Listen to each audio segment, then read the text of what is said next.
Subscribe now and press the bell icon. Never miss an update. Hey guys what's up, welcome to my channel Edu Shah. और इस channel में आप सभी का फिर से स्वागत है। और आज मैं फिर से एक नया टॉपिक के साथ आप लोगों के सामने आया हूं। और आज मैं 2014 में आने वाले पूछे गए मेंस में, WBCS मेंस में पूछे गए अरिथमेटिक एंड रीजनिंग वाले पोर्शन का सॉल्यूशन देने वाला हूं। आज ये पार्ट 1 लेकर के आया हूं मैं। आज अरिथमेटिक के जितने सारे क्वेश्चंस हैं उनमें से कुछ क्वेश्चंस कवर करने की कोशिश करूंगा मैं, तो बने रहिए मेरे साथ। और चलिए फिर शुरू करते हैं। और ये सॉल्यूशन मैथ्स का मैं ट्राई करूंगा कि जितना शॉर्ट कर पाऊं उतना शॉर्ट में दूंगा। और ये सॉल्यूशंस आपके और भी डिफरेंट कॉम्पिटिटिव एग्जाम्स में काम आ सकते हैं। ये WBCS के अलावा और भी जितने एग्जाम्स होते हैं जैसे SSC, रेलवेज और भी दूसरे एग्जाम्स, उसमें भी काम आने वाले हैं। तो चलिए स्टार्ट करते हैं।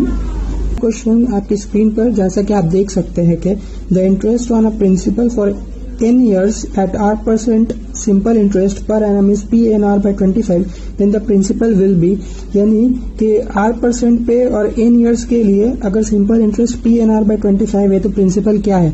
तो पहला क्वेश्चन का सॉल्यूशन, प्रिंसिपल यहाँ पे SI दिया हुआ है हमारा PNR डिवाइडेड बाई 25 और SI इज इक्वल टू होता है P into T into R by 100 is equal to P into N into R by 25।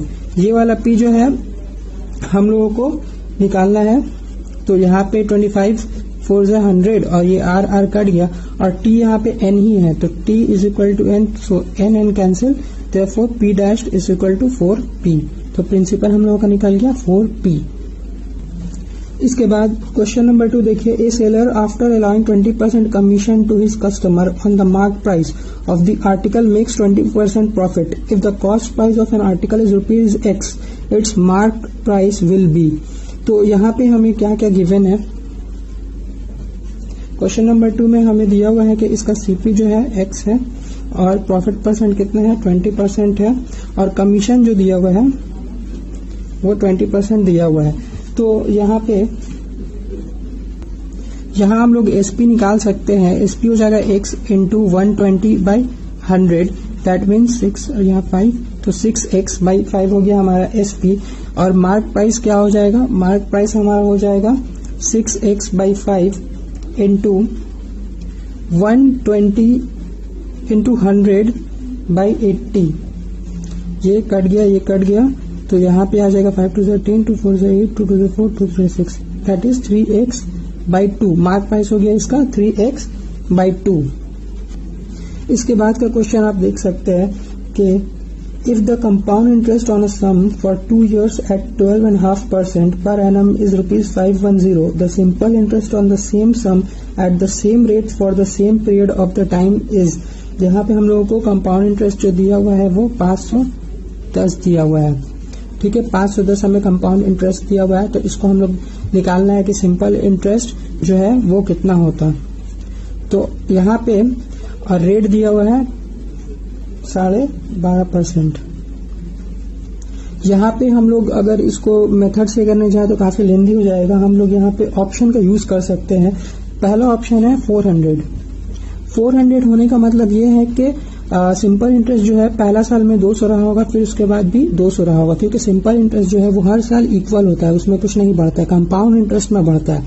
तो अगर यहाँ पे 200 होता पहला साल में तो दूसरा साल में 200, तो यहाँ पे तो ये सिंपल इंटरेस्ट हुआ। लेकिन अगर इसको कंपाउंड में देखना चाहेंगे तो क्या हो जाएगा, ये हमारा हो जाएगा 200, फिर 200 पहला साल के लिए 200, दूसरा साल के लिए 200 प्लस इसका ऊपर 12.5%। 12.5% का मतलब होता है कितना, 1/8। तो 1/8 अगर हम निकालेंगे 200 का 1/8 तो कितना आएगा, 4 2 8, 4 5 20, 25, यानी कि यहाँ हो जाएगा 225 और 200, इन दोनों को मिलाकर हो जाएगा 425। तो 425 हमारा नहीं है, 510 लाना है। तो देखिए अगर ऑप्शन में हम लोग 480 को चूज करेंगे तो 480 जो है ये 240 पहला साल के लिए होगा और दूसरा साल के लिए भी 240 होगा। ये होगी सिंपल इंटरेस्ट। दूसरे साल के लिए सिंपल इंटरेस्ट के साथ अगर हम लोग इसमें 1/8 पार्ट ऑफ 240 जोड़ दें तो ये कंपाउंड इंटरेस्ट बन जाएगा। तो यहाँ 30 आ गया, ये हो गया 240 plus 240, 480 plus 30 is equal to 510। So the answer should be 480। इसके बाद क्वेश्चन में दिया हुआ है कि the ratio of bus and train fares from Kolkata to Burdwan is 3:4. If the train fare increases by 20% and bus fare by 10%, then what will be the new ratio of bus and train fares? तो यहाँ पे हम क्या करेंगे, यहाँ पे हम लोगों को बस का और ट्रेन का फेयर दिया हुआ है, बस इस टू ट्रेन का फेयर दिया हुआ है, रेशियो कितना है 3:4. तो यहाँ पे अगर हम लोग इसको 300 लेट कर लेते हैं और इसको हम लोग 400 लेट कर लेते हैं, तो उसके बाद दिया हुआ है कि ट्रेन का फेयर 20% से बढ़ जाता है. ट्रेन का फेयर 20% बढ़ने का मतलब हुआ 10% मतलब 40, 20 मतलब 80, तो 480 हो गया ये. और ये बढ़ जाता है कितना 10% से, तो इसका 10% मतलब 30, तो 30 बढ़ा मतलब 330. तो इसका रेशियो क्या होगा, तो यहाँ कट गया 313, 303, 303, 366. तो 11:16 हमारा इसका आंसर हो जाएगा.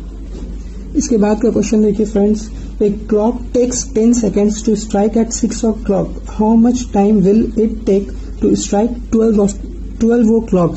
इस तरह के क्वेश्चंस में हम लोगों को इंटरवल देखना पड़ता है. 6 o'clock जब हो रहा है तो यहाँ पे हमारा 5 इंटरवल लेना पड़ेगा. जितना बचता है उससे एक कम हम लोगों को लेना पड़ता है. तो यहाँ 6 o'clock हो रहा है तो इसका मतलब 5 इंटरवल लेना होगा. तो 5 इंटरवल्स के लिए 10 सेकेंड्स लगता है. तो एक इंटरवल के लिए कितना लगेगा 2 सेकेंड. और यहाँ पे 12 पूछा है तो 12 के लिए 11 इंटरवल लेंगे, तो 11 into 2 मीन्स 22 सेकेंड यहाँ पे हमको लगने वाला है. इसके बाद क्वेश्चन दिया हुआ है कि the average of first 51 natural numbers is 26. What is the average of first 50 natural numbers. First 50 natural मतलब हो गया 1 + 2 + 3 + +50. इसका हम लोगों को बताना है कि एवरेज क्या होगा. तो हम लोगों को पता है सम क्या होता है n × n + 1/2. तो एवरेज क्या हो जाएगा, सम डिवाइड बाई 50, क्योंकि 50 नंबर्स का पूछा है. तो यहाँ हो जाएगा 50 × 50 + 1 51 डिवाइडेड बाई 2 × 50. तो 50 कट गया, 51/2 का आधा मतलब 51 का आधा 25.5 हो जाएगा हमारा आंसर. उसके बाद देखिए पूछा गया है a man sold a store for ₹423 and incurred a loss of 6%. At what price should it be sold as to earn a profit of 8%? यानी किसी चीज को 423 रुपए में बेचा तो उसको लॉस हुआ 6% का. तो यहाँ पे सीपी कैसे निकालेंगे, CP is equal to 423 into 100/94. क्योंकि यहाँ पे लॉस हुआ है तो इसका मतलब सीपी बड़ा होगा. सीपी बड़ा होगा तो नीचे वाला नंबर छोटा होगा और 6% का लॉस है, इसलिए यहाँ 94 होगा. 100 - 6 94. तो यहाँ पे 94 आ गया. अब इसको हम लोग काटेंगे तो 50 2 4 8 7 47 9 टाइम्स काटेंगे तो हो गया 450. हमारा सीपी निकल गया. अब बोला है कि एसपी क्या होना चाहिए, उसका प्रॉफिट 8% है. तो एसपी होगा 450 into 108/100. यहाँ पे एसपी बड़ा होना चाहिए तो 8%. यहाँ पे 100 + 8 108. ये कट गया और 5 2 10 5 9 45 9 4 36 9 4 45 और 3 48. इतना हमारा हो जाएगा एसपी 486. इसके बाद हमारे पास एक क्वेश्चन है जिसमें दिया हुआ है 4.669 डिवाइडेड बाई 2.3 क्या होगा. तो 4 इसको 669 डिवाइड बाई 23 इंटू नीचे के लिए एक डेसिमल के लिए 10 और यहाँ 1 1 2 3 0. इसको काटेंगे 2 टाइम्स 0 3. यहाँ कट गया, यहाँ नीचे में 2 0, इसका मतलब 2 के बाद यहाँ पे डेसिमल आएगा तो 2.03 इज द आंसर. इसके बाद एक क्वेश्चन दिया हुआ है जिसमें लिखा है कि the mean proportion between 9 and 16 is. 9 और 16 का मीन प्रोपोर्शन क्या होगा. तो मीन प्रोपोर्शन का फॉर्मूला होता है रूट अंडर जो दो नंबर है उनका मल्टीप्लीकेशन. तो 9 और 16 का मल्टीप्लीकेशन मतलब 144. तो इसका आंसर आ जाएगा 12 इज द आंसर. इसके बाद क्वेश्चन में दिया हुआ है कि if 2a is equal to 3b 2a is equal to 3b is equal to 4c. तो a is to b is to c क्या होगा. तो यहाँ पे सिंपली हम लोग लिख सकते हैं कि 1/2 is to 1/3 is to 1/4 और इन तीनों का एलसीएम होगा 12. तो ऊपर में 12 आ जाएगा तीनों जगह. तो 2 6 12 3 4 12 4 3 12. ये हमारा आंसर हो जाएगा. यहाँ पे एक्चुअली 12 12 12 आ गया तो यहाँ से कट करके ये 6:4:3 हो गया इसका आंसर. इसके बाद देखिए क्वेश्चन दिया हुआ है कि what least number must be added to 15370. 15370 में कितना जोड़ा जाए ये परफेक्ट स्क्वायर हो जाएगा. तो हम लोग इसका सिंपल स्क्वायर रूट का ये वाला निकालेंगे, 1 1 जा 1 कट गया 53, तो फिर यहाँ पे 1 ऐड हो गया 2 देंगे 44 आ गया, और यहाँ पे हो गया 970 24, और यहाँ पे हम लोग फिर 4 देंगे तो हो जाएगा 4, और 970 है तो यहाँ 976 आ गया। यहाँ पे 6 देखिए, यहाँ पे 0 है, अगर यहाँ पे 6 रहता है तो ये पूरी कट जाता। इसका मतलब इसमें 6 जो है हम लोग अगर ऐड करेंगे तो ये परफेक्ट स्क्वायर हमारा बन जाएगा, इसलिए 6 होगा इसका आंसर। इसके बाद एक क्वेश्चन है कि what least number should 648 be multiplied to get it a perfect cube.